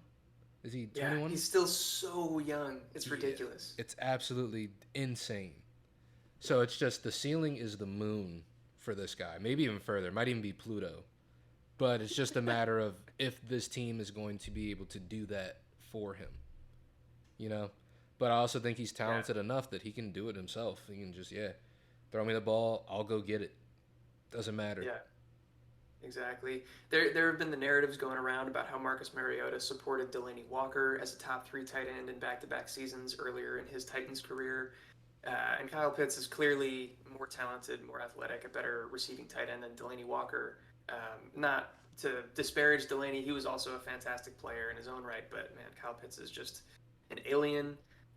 So he's one that I think a lot of people are going to be like totally bought in or totally out on. It's going to be super split. And I can't fault you either way. I just really don't want to miss out on the opportunity of what he could be. So I'm probably going to be trying to take him, especially if he falls into that fourth round. I'm going to be trying to snag him up. Yeah, because Um, what he could be is one of the best players we've ever seen. yeah, That is his ceiling. And that's a yeah. crazy ceiling to have. Yeah, and then we got Drake London, another big body jump ball guy. He's shown that he is more of an all around player, but he's known for kind of go up and get it, contested catch type stuff. Really high draft pick, first wide receiver off the board in this year's draft. He is coming off of a little bit of a knee injury. I think that he sustained in preseason week one. Mm-hmm. Um, all indications that he's going to be ready for week one, but I don't know. He's somebody that I think is probably a good late round dart throw, like ninth, 10th round if he gets there. Mm-hmm. Because like we said, there's nowhere else to go with the ball. He's clearly the most talented receiver in this group, with guys like Brian Edwards, Olamide Zaccheaus, Auden Tate. Like it's just him and nobody else. Um, so if he does get the opportunity, if he does step up, I think he's in for a lot of targets, a lot of volume. Yeah, definitely agree with that. He had a huge target share in college. I think it was something almost like 40%. Massive. Led all wide receivers in contested catches. He's a 6'4" ball hawk. You know, so he's one of those guys like a Kyle Pitts where, yeah, he's gonna go up and get it. You know, they were able to replace, I guess, that void that Julio kind of left behind in this team. And I'm not saying that Drake London is the next Julio Jones because I don't know if we don't know. But what I'm saying is Drake London does have that potential to be that wide receiver one on this team, to be that ball hawk, to be a red zone target. He's got, like you said, he's a great all around receiver as well. It's just, will this team be able to do it for him? Because he's going to have a high target share. You know, he's going to be the guy on this Yeah, team. It's just whether they can get him the ball or whether this offense can even stay on the field. yeah. Yeah, it could be pretty up and down for this offense. It's going to be pretty up and down for this running back group as well. We did have a crazy breakout season from Cordero Patterson last year Yeah, that was really, really fun to see. what the hell was that? How old is Cordero Patterson now to be having a I think breakout season last year? he's also over 30. See where he's at. Yeah, he's 31. 31. Yeah, I mean, one of the craziest, most unexpected breakouts we've seen in quite some time, maybe ever. I was all here for it, man. Love me some Cordero. Arthur Smith used him really creatively, got him in the backfield, still got a lot of passing work. It definitely tapered off at the end of the season. He was not even close to the same player that he was in the beginning. Mm-hmm. And unfortunately, that's kind of my projection going forward. I think he's going to be used more as a weapon, like he has been in his career, rather than like an every down running back or wide receiver.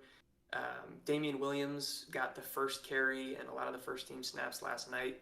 Tyler Algier has been getting good reports after the first preseason game where he came in super late. He got in really early, I think, on the first drive last night. So I think this is definitely going to be a committee where I don't see anybody being very consistent. Yeah, it's gonna be that's the thing with this team. With any Falcons player, you're gonna have some difficulty finding consistency because the only thing that's gonna be Yeah, consistent is that this is going to be a bad team. They're gonna be fighting from behind probably a lot, so there should be a good amount of receiving work going around. That's why I guess we're as high on these players as we are, but we do kind of got to see if they can do it. yeah, that garbage time is definitely going to come into play here this season. So that'll do it for the Falcons. We can move on to the Panthers. We just talked about how Baker Mayfield got named the starting quarterback. So finally, Matt Rule puts the hammer down. I think that, Baker's gotten a lot of hate, um, but I think he's still very talented. He was dealing with injury all of last season. He showed that first season that he came in with the Browns that he's just. I think he's going to do better than people expect him to. And I know that you've been kind of pounding the table for Baker a little bit. Hmm. So I'd like to hear what you have to say about how he's going to perform and what that's going to mean for his fantasy options. I have to say it's just more so. I don't think Baker is a quarterback that I'm going to draft in fantasy unless like it's a super flex two quarterback league. But I do think that this is sort of what Baker's kind of wanted his whole career is to be this sort of slept on, creeping up player because he's kind of always been that throughout his career, even with college, having to walk on to every team that he's played on. So Yeah. for him to come in as the first overall pick and then try to act like he had this chip on his shoulder, this and that, I don't I don't think that was ever a good fit for him. I think there was a lot of pressure on him to perform at the Browns. I don't think there is a lot of pressure for him here just because this team is what it is. And the fact that he played through all of last season with what he had a torn labrum, it was in his non-throwing arm, of course, and something was broken too. He had broken a bone. I think it was his It humerus. is yeah, something I'm forgetting. I can look it up for you. But yeah, he was dealing with a lot. It was impressive that he even played, that he was even still on the field. He was really fighting it out. Yeah. So it's just at the very least, Baker Mayfield is a game manager. At the very least, at the base of what his game is. But if we're able to get him even somewhat close to where he was his rookie year, his second year into the league, because this is still what his fifth year, going into his fifth. Or are they going into his fourth? Yeah, I believe so. He's 27 now. I think he has 4 years under his belt so Okay. far. Yeah. Yeah, going into his fifth year with this Panthers team that has a lot of weapons. It's kind of slept on. Like DJ Moore has always been a consistent weapon every year he's been in the league. Even though he outspoke against them and didn't really want him on the team, they still got Robbie Anderson, who is a good weapon. They've got Terrence Marshall, who he's all right. It's just, and he's got Rashard Higgins back, a former teammate from the Browns, and he's got a Christian McCaffrey now. He's got everything around him to sort of make something happen. It's just a matter of is he still a good talent? I think that's what's being doubted the most. I think a lot of people are saying Baker's washed, Baker isn't good, Baker's trash. I don't think that's really the case whatsoever. I just think it's a matter of opportunity and him having that right mentality going into the season. And I think he's got everything he needs to do that this year. Yeah, it's definitely definitely a put up or shut up year for him. And I agree with you.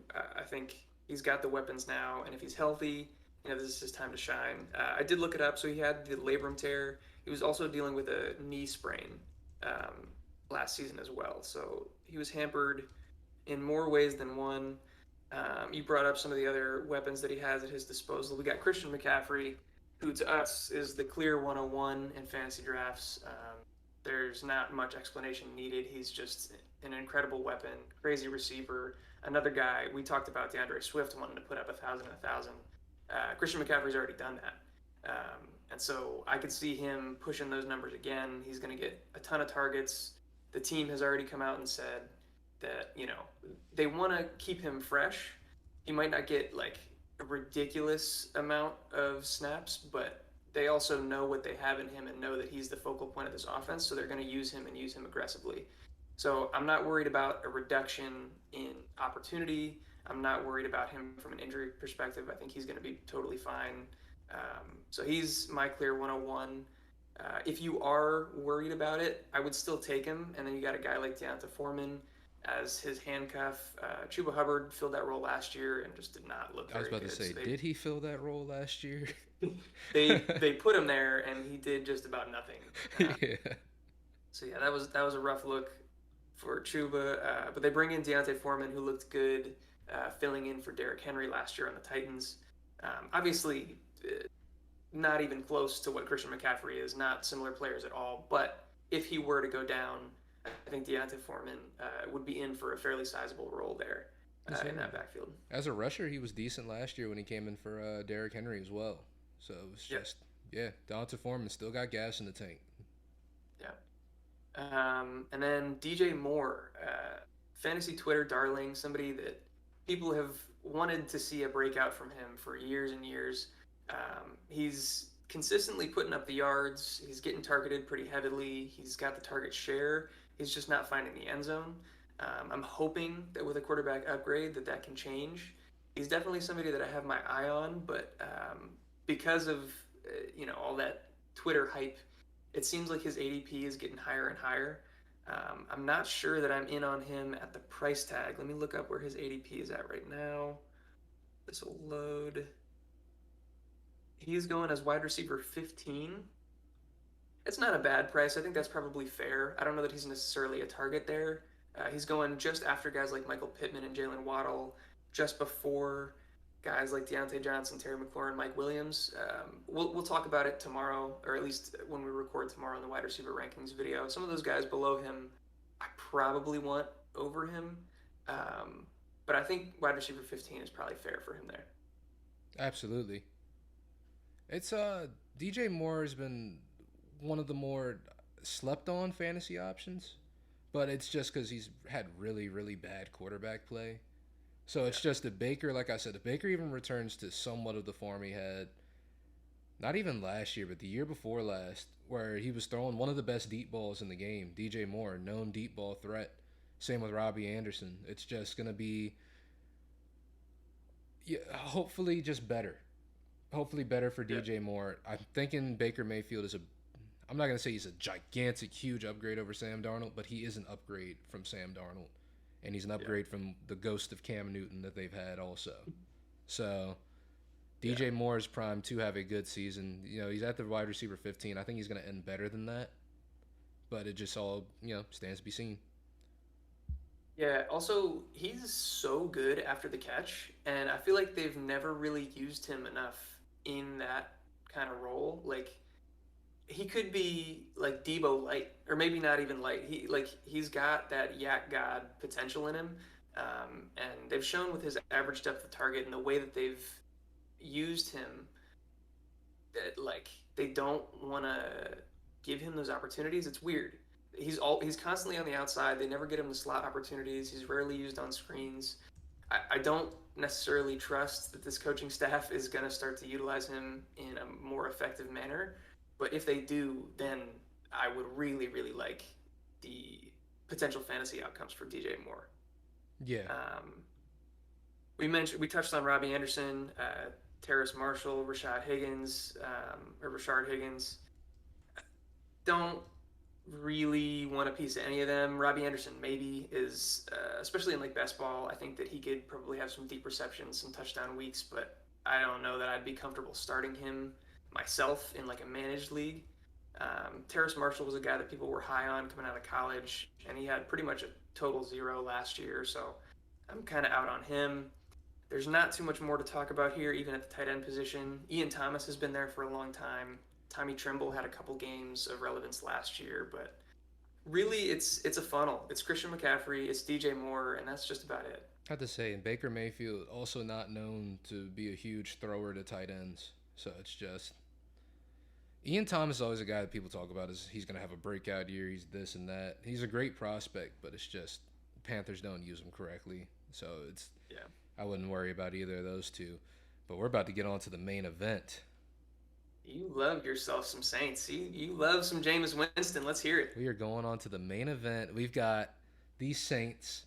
Not that I'm a Saints fan or anything like that. I could really give two shits if the Saints actually succeed or not. But there is one person on the Saints that I hope gets all the success in the world. That is Mr. Crab Legs himself, Mr. LASIK Jameis Winston. Bro, I'm telling you right now that Jameis Winston has not been on a team with this many weapons in a long time, since like the beginning of his times with the Buccaneers when Mike Evans at first came into the league. So my spiel for Jameis: he's going as the QB 19. I feel like that's mad disrespectful. He's going after players like Trevor Lawrence. He's going after Justin Fields. He's going after fucking Tua. However the fuck you pronounce Tagovailoa. Is that how you pronounce it? Tagovailoa. Whatever the fuck his name is. Jameis can throw circles around those guys. At least right now as it stands. Yeah, he might throw 30 interceptions, but he's throwing 30 touchdowns. This year, so far, I don't think he's thrown an interception yet. They've made note of that throughout camp. He hasn't thrown an interception through camp. He hasn't played in any of the preseason games either. But that's none of the matter. He's probably out there. Dog, I'm telling you, bro, he's in New Orleans. He's got all that good food out there. He probably gets free crab legs. He is living the life. He is primed. Jameis Winston, QB1. QB1 overall, bro. I'm excited. I'm excited, dude. I'm excited. You have stuck with us this long, man. You just got that was something special right there. That was the greatest spiel I've ever heard, man. I don't know that I agree. Jameis Winston QB19 sounds mad accurate to me. Jameis Winston sounds about right. Jameis Winston is an all-time quarterback, bro. He is an all-time quarterback. There's not many quarterbacks who have thrown for as many yards as he did in 2019. All-time what? Because you didn't say all-time great. Listen. All quarterbacks are all-time quarterbacks. Hey, listen. Listen. He is an all-time person. He's out there. It doesn't even matter, bro. If he was Deshaun Watson, he's still suiting up for game one. He's still trying to get on the field. Because Jameis loves the game, bro. Jameis loves the game. He is a hooper. He is just, dog. He's got Michael Thomas, an all-time wide receiver. As much as I hate to say it, I think Michael Thomas is a whiny little bitch, but he's an all-time wide receiver. We got Jarvis Landry, who's been solid his entire career. We got Chris Olave, who people are raving about. People are saying he's going to be a good receiver. You know why? Because Jameis is throwing him the ball, okay? If there was anybody else throwing him the ball, Chris Olave, no one's looking at him. No one's thinking he's going to be the prospect he's going to be. If he landed on the Jags, no one's going to be pounding the table for Chris Olave. But they are, because Jameis is throwing him the ball. Jameis Winston for president. Bow down to you. Yep. That was great. Gotta give you a hand. Thank you. Well done. Thank you. Let's give the people some actual fantasy advice though here. Yeah. I don't know. Yeah, don't draft Jameis. Don't draft Jameis. The truth comes out. Don't draft him. Hopefully Jameis can sustain some fantasy goodness at other positions. You did mention Michael Thomas is coming back off of his 2-year injury hiatus. He is dealing with that hamstring strain that we mentioned at the top of the show. Hopefully he comes back week 1 and is just fine. He's somebody that I have been rising on recently. I had been staying away from him. We had the same sentiment about him last year. People were hyping him up, saying he's going to come back and look like his old self. He didn't even step on the field. but I'm changing my tune a little bit. I think he has potential to be a decent fantasy option this year. Probably in that like seventh round range is about where I'm willing to take him. Um, Chris Olave gotten a lot of hype coming out of Ohio State. They invested a ton of draft capital through trade and everything to get him. And I think he's probably the de facto number one deep threat on the team, which with a guy like Jameis, who's going to play YOLO ball and check it down the field, could prove to be pretty important. Um, then the guys behind it, like Jarvis Landry, is solid. He's probably going to get a decent amount of targets, but unless you like barely took any receivers through most of the draft. Like he's just not an inspiring or fun fantasy option. He doesn't have the ceiling. Maybe Mm-hmm. kind of like a safe floor if you need a week one start or something like that. But I don't know that he's somebody that I see having any sort of upside potential. And then you got the guys from last year like Deontay Hardy, who previously Deontay Harris. He actually changed his name, and Marquez Callaway.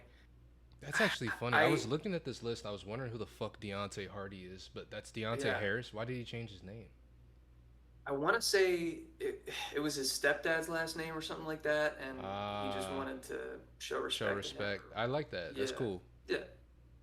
So that was cool. But yeah, I think Michael Thomas and Chris Olave are probably the only two guys that I would be targeting.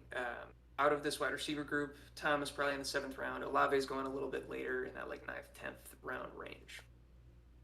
And Marquez Callaway, I remember that guy. He got a lot of hype last year. It's funny because that kind of goes towards a little bit of my Jameis hype as well.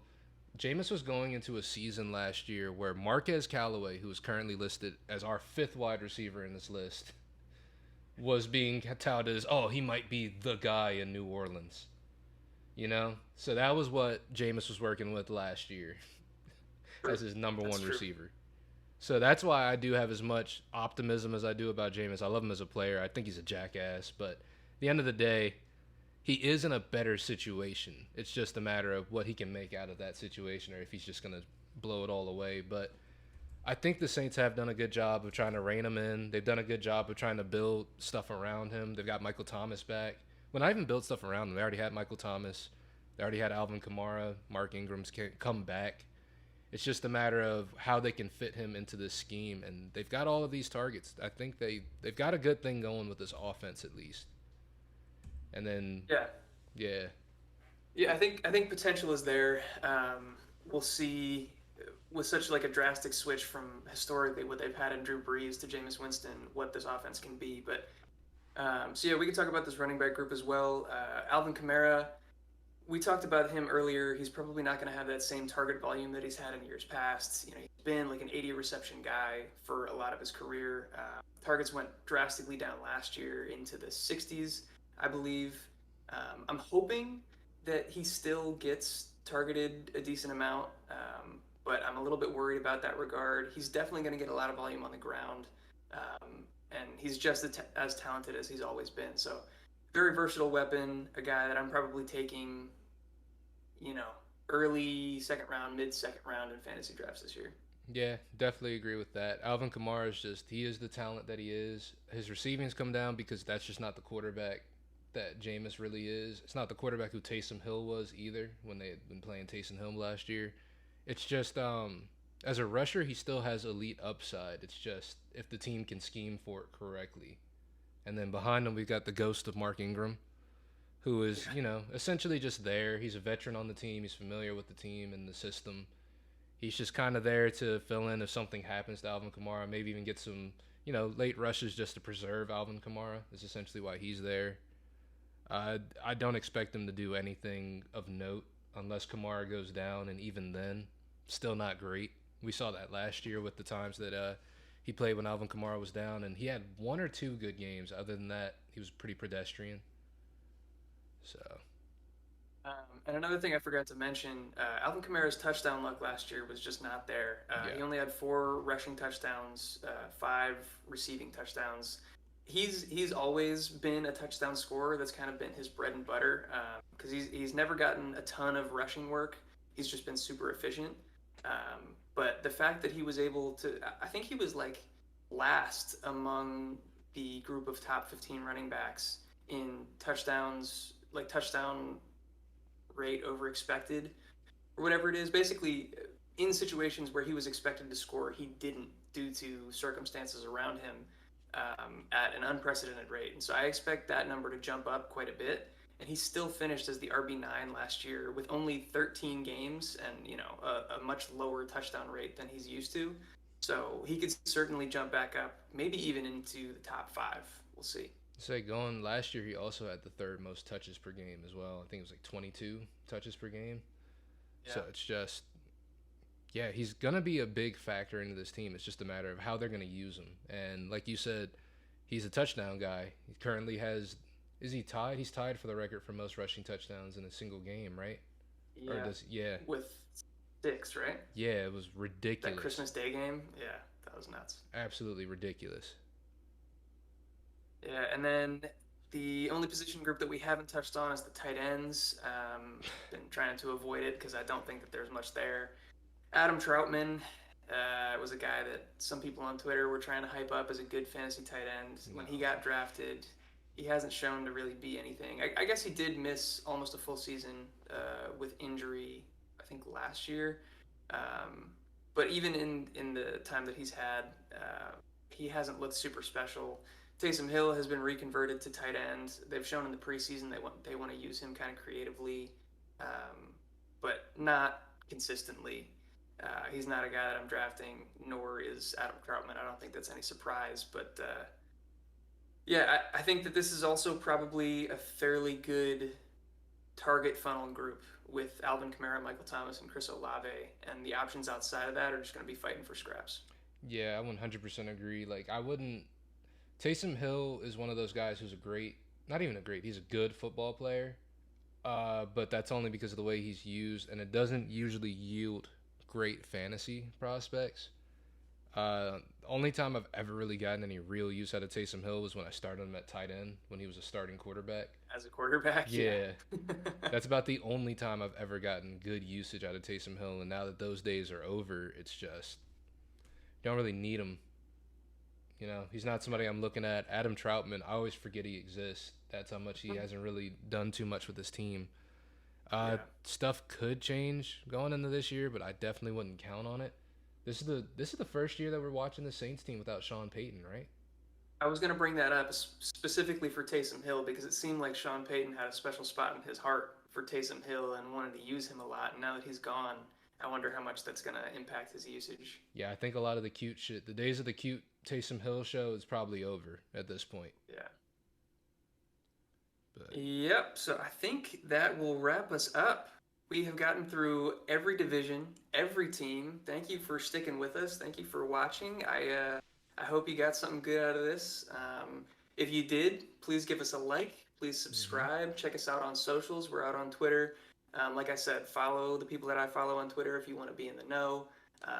We are setting up a Discord so that we can establish a community. We want people to come and engage with us, talk to us, tell us why you agree, why you disagree.